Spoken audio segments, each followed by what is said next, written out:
السلام علیکم ورحمۃ اللہ وبرکاتہ۔ جی معزز ناظرین، کیسے ہیں؟ طبیعت سے اچھی کہ اللہ تعالیٰ آپ کو خوش رکھے، جہاں بھی رہیں خوش رہیں، اللہ آپ کا حامی و ناصر ہو۔ ناظرین، آج ہم ایک مغلظ نسخہ آپ سے شیئر کرنے جا رہے ہیں۔ یہ صفوف مغلظ بہت اعلیٰ قسم کا صفوف ہے۔ جراثیم کی کمی اور اعتلام، جریان، ان چیزوں پہ بہت کام کرتے ہیں۔ مزی پہ بھی کام کرتے ہیں۔ جو مزی لوگ کہتے ہیں کہ ہوشیاری کے وقت ہمارے نفس سے کچھ لیسدار مواد نکلتا ہے، پانی کی طرح سفید وائٹ یعنی ہوتا ہے، ٹھیک ہے نا جی، لیسدار ہوتا ہے، اس کے لیے بہت اعلیٰ نسخے ہیں۔ اور اس کے ساتھ جو ہے نا، یہ جراثیموں کے لیے بھی بہت اعلیٰ نسخے ہیں۔ جو ان کی اولاد نہیں ہوتی، جو حضرات پریشان ہیں اولاد کی وجہ سے، ان کے لیے بہت اعلیٰ اور زبردست نسخے وہ بنائیں، استعمال کریں اور دعاؤں میں یاد رکھیں۔ اور اعتلام، جریان، ان کے لیے بھی بہت اچھا نسخہ ہے، بشرطے کہ اس نسخے کے اجزاء آپ نے خود لینے ہیں، ان کو صاف کرنا ہے، 1 نمبر لینے ہیں۔ صاف کرنے کے بعد آپ نے ان کو خود ہی علیحدہ علیحدہ پیس لینا ہے۔ کوٹ لیں تو اچھا ہے، کونڈے ڈنڈے میں، یا پھر ہمن دستے میں آپ کوٹ لیں، پھر کھرل میں باریک کر لیں۔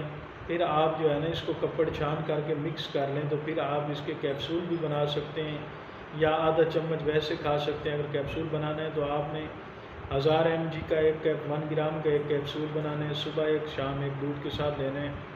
بہت اعلیٰ اور نایاب نسخہ ہے، آپ حضرات سے شیئر کرنے جا رہا ہوں، دعاؤں کی درخواست ہے۔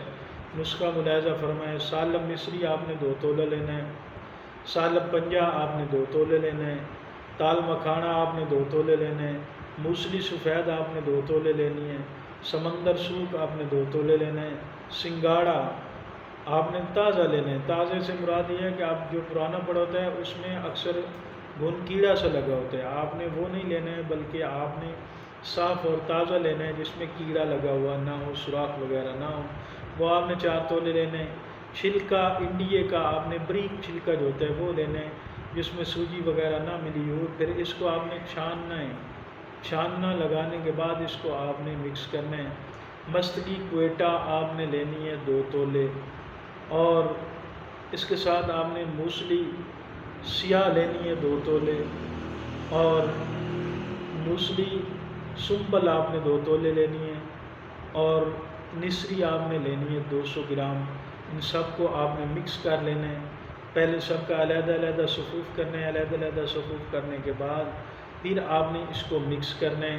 چھلکوں کو آپ کو کوٹنا نہیں ہے، چھلکا ویسے رہنے دینا ہے، اس کو چھاننا، موٹا موٹا چھلکا ڈالنا ہے، اور اس میں آپ نے چھلکا بعد میں مکس کرنا ہے۔ باقی سب چیزیں مکس کر کے، کپڑ چھان کی بھی مکس کر کے، پھر چھلکا مکس کر لیں۔ اگر کیپسول بنانے ہیں تو پھر آپ نے یہ نہیں بنانا ہے کہ دوسرا نصری نہیں ڈالنی ہے، ویسے کیپسول بنانا ہے۔ اگر نصری ڈالنی ہے تو پھر آپ نے دوسرا نہیں ڈالنا ہے۔ اللہ تعالیٰ آپ کا حامی ناصر